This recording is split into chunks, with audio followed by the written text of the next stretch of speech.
next speaker for today is Laura-Mae Macadré. Oh, no.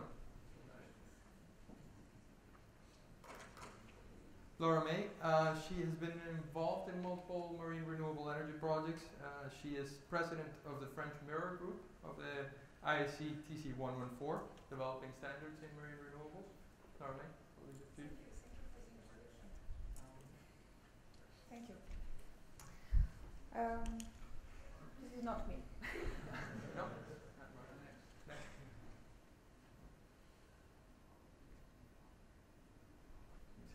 Yeah.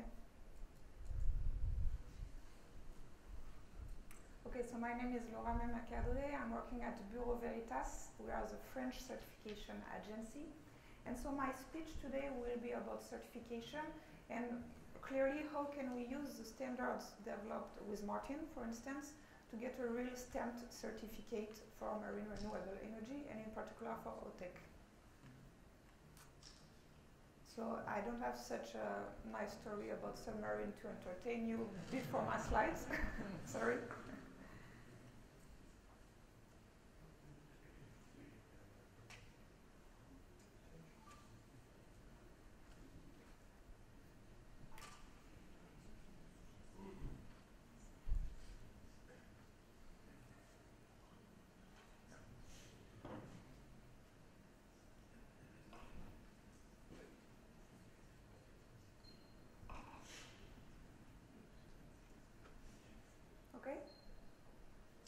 Okay, so first of all, I would like to say sorry.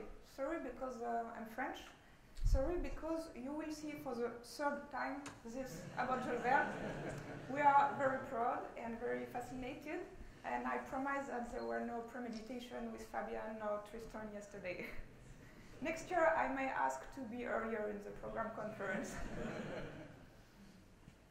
So we will start by speaking about certification. What is certification, the basics, and then we'll focus on certification for OTEC platforms.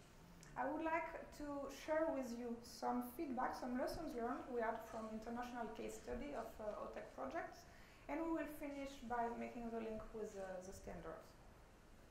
So certification, what is it, why, who, when, all the basics. First, certification, I took this definition from an IEC standard.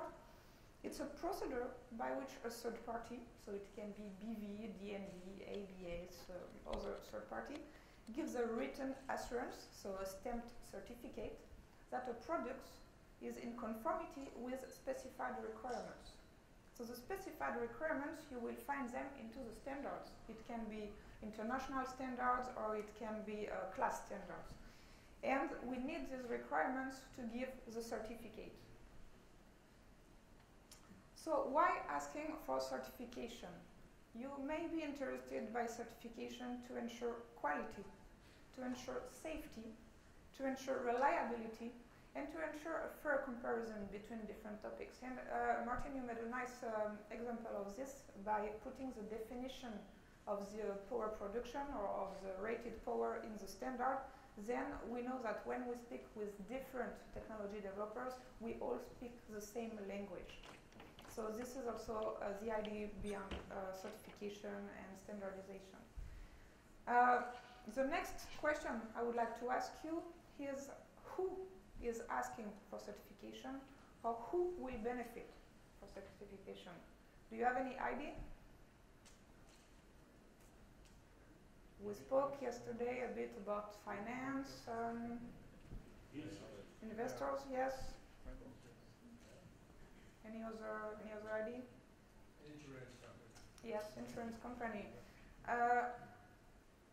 Banker, investors, of course, they will be more comfortable to give you the money if you already have a certificate. Insurers, they will potentially reduce the insurance policy if you can show that you have been checked by a third party. The national authorities, you can see here that François Hollande is not very happy, and maybe he would be more smiley if he knows that the device in his waters has already been checked by a third party. For technology and project developer, it's a bit different. I would say that when you work on something, if you can work technically with someone else, you will always increase the level. For technology and project developers, we are often seen as the police with a black or white judgment and yes, a kind of a police judgment. But for new technology in particular, it's more like a Jiminy Cricket that will help you to make sure that you've thought about the right assumption, why have you chosen this parameter, and just to make sure that technically it's okay. And finally, the end user, of course, for the consultation and maybe the not in my backyard reaction, the third-party assessment might help during this phase. When? The last question. So here the answer is clear. All phases. Certification can be conducted from feasibility studies to the decommissioning, and we have specific certification module for each step of the project, from very early stages to the final steps. So this was just a reminder about certification. Now let's focus on OTEC and OTEC certification. So you can see here the nice picture from Criso. To illustrate this, you have here again in yellow the different phases of the development of the project, from engineering to operation, and in red on the other side the certification activities that we can conduct. So it can be design review, documentation review at design stage, it can be manufacturing surveillance when you are in construction, or it can be periodic inspection when the OTEC plant is operating. Regarding the scope, you have in blue the different, I would say the different topics covered by a certification. The hull, marine system, the cold pipe, the process, but also the electrical equipment. All the platform can be covered by certification.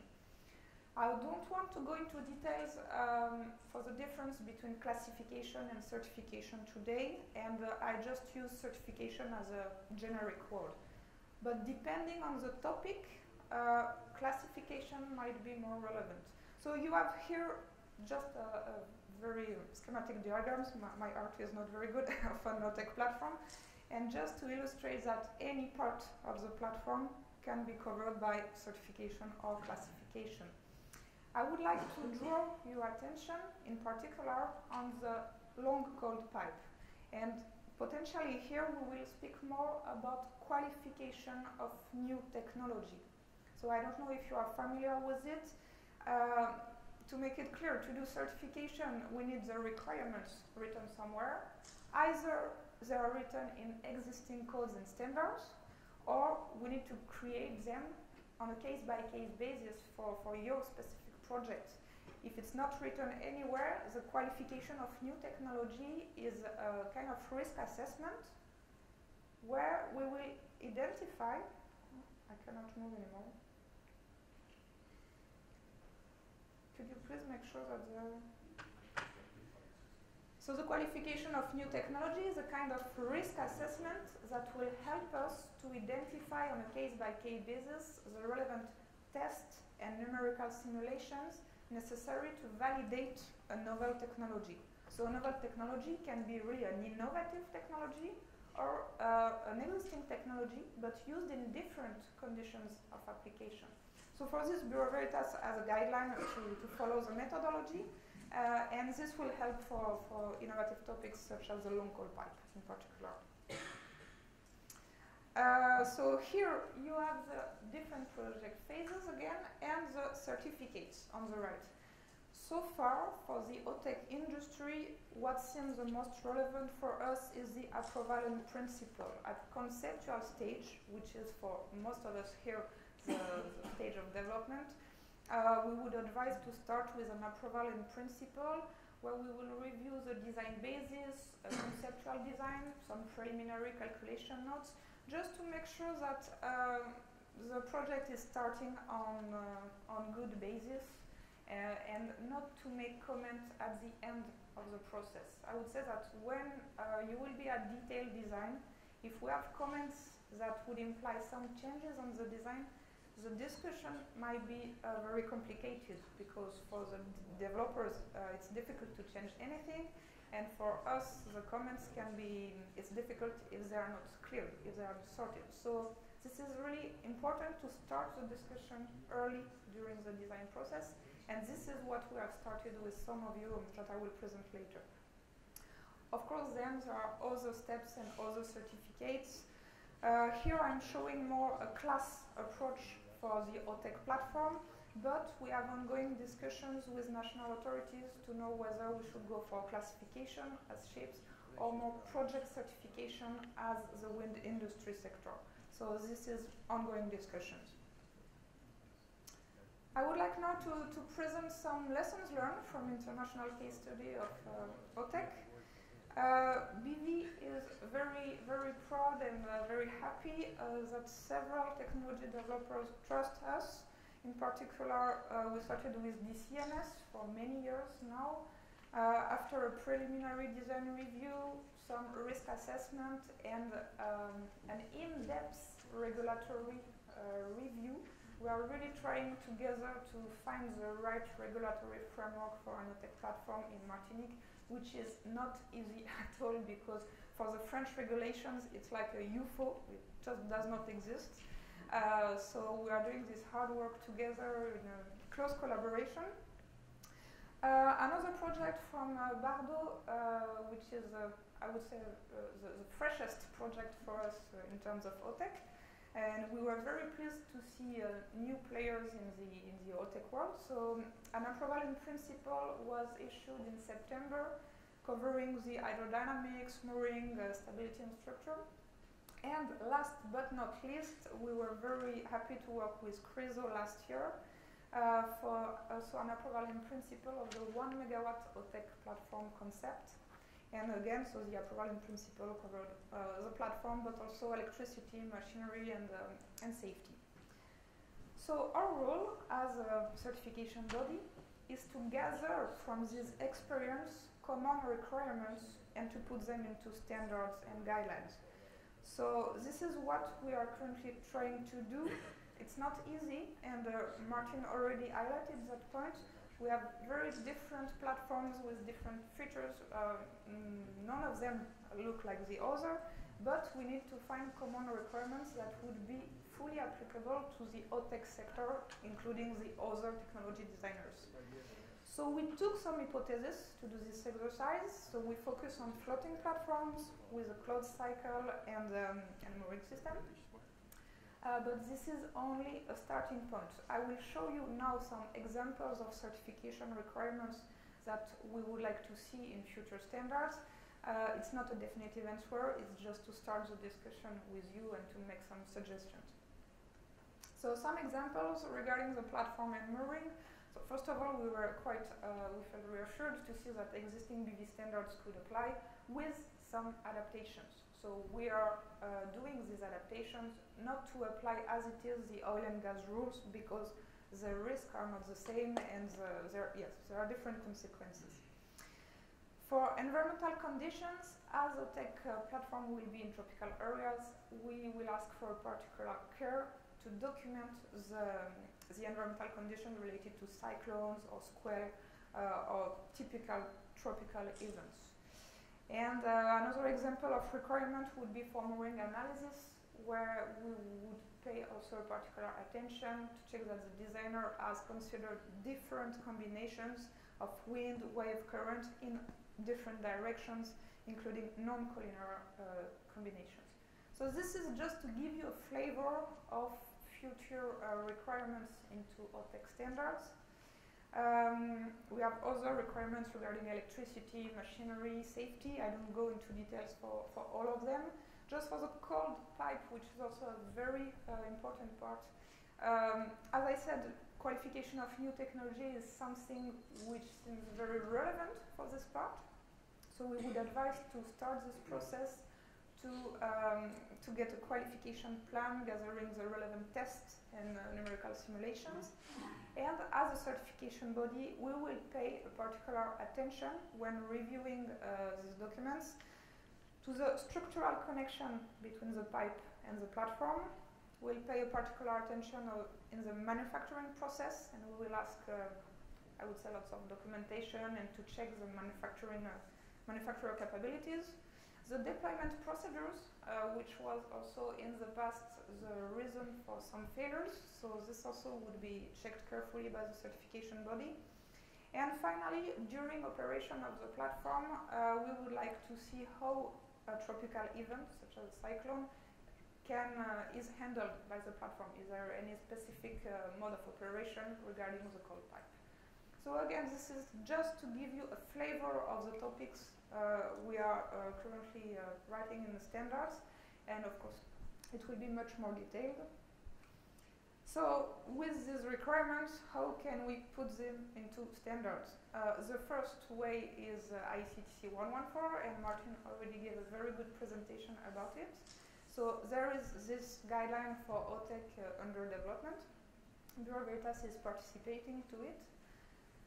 I would like really to stress the need for participation for industrial people and for academics also to participate. So everyone can participate through your national committee. So France is participating, UK is participating, many countries are participating to IC, so you just have to contact your national committee to be part of the group. And I would like to stress in particular the need for feedback. Once the technical specification will be published, so probably in the beginning of 2017, then immediately in IC a maintenance team or hardware group will be created. And this maintenance team will need feedback from all of you on the standards that will be published. My principal fear as a certification body is that a standard published by IC but without having been applied in a commercial way, that one customer asked me to apply this for a commercial project, and I would not feel comfortable to use the guideline if it has not been applied to a real OTEC project in a commercial way. So what I'm encouraging you is really for future research project, for instance, to put some research task about tentative application of the OTEC guideline. And this is what we see more and more in the wave and tidal sector, for instance.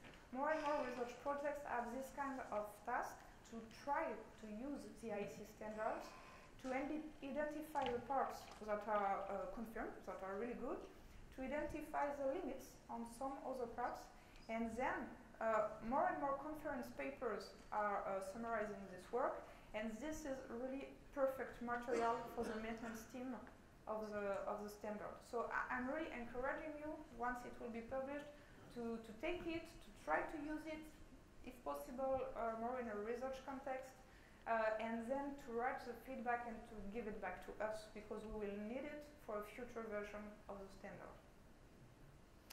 So in parallel, IC is one thing. IC is very good because it's international, consensus-based, and I would say that for a certification body, IC is very difficult because it's international, consensus-based, so the timeline can be a bit difficult for us. The content we can put in the standard is also subjected to approval of everyone. So we felt more comfortable to start in parallel another document, a BV document. So we are trying to put all the requirements I mentioned before, thanks to the 3 OTEC projects we've been involved in, to put this into a BV guideline on OTEC, which is not too much overlapping with the IC guideline, and which will be in the future provided to the IC group as material.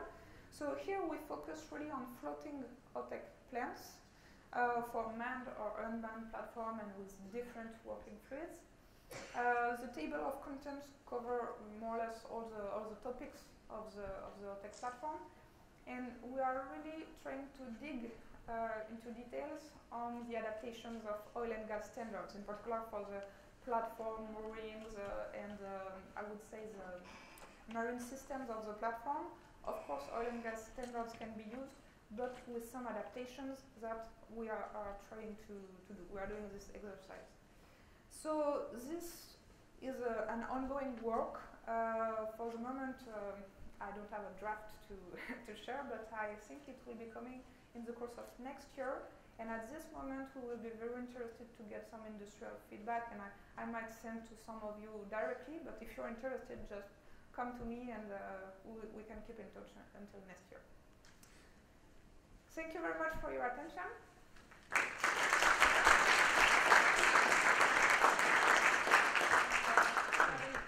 Thank you, Laura-Mae. Yeah, we'll open it for a couple of questions before we head out to the small break.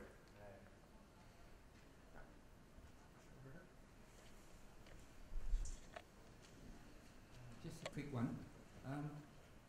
How much this certification cost based on total project cost? The full certification, first I cannot give you like this price. Yeah. Maybe we can Ballpark discuss figure. after. Okay. But maybe I can give you an order of magnitude based on other sectors. So for OTEC it might be a bit higher because it's a new sector, but for oil and gas platform or in the shipping industry, it's a few percentage of the project. It's like, I would say 2%, something 2%. like this.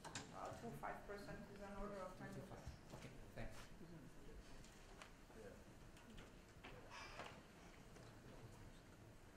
I'm just curious, where a classed body has things like a special periodic survey where you actually have to look how it's being maintained. If something's certified, is there anything equivalent in that you look again at the certification after, say, 3 years, 5 years? It's a good question. This is exactly what is inside project certification for the wind industry, and which is actually transferring to wave and tidal within ICRE in charge of the development of the certification schemes. They are copying the wind energy schemes, including this project certification where you have in-service survey. And I'm really wondering if it's relevant to expand it also to OTEC, or whether we should go more for classification. But yes, in certification also you can have some in-service survey if it's project certification. Thank you. And there's one last question, Dr. Smith.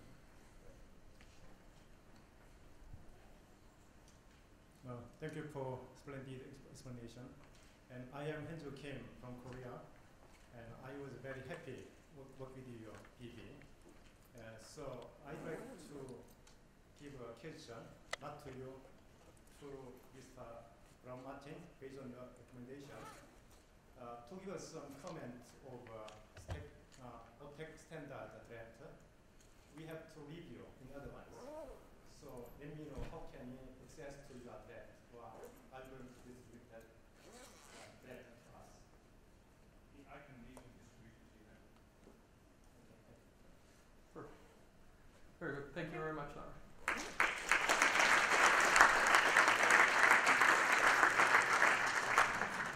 Yeah, so to make up for the time, now we're going to head on to a small break. I think we're going to cut it shorter, 15 minutes. If we guys can be here earlier than that would be better for our last session of the day. That's going to be a panel session together with one of our main partners for the conference, Irina. I'll see you in 15 minutes.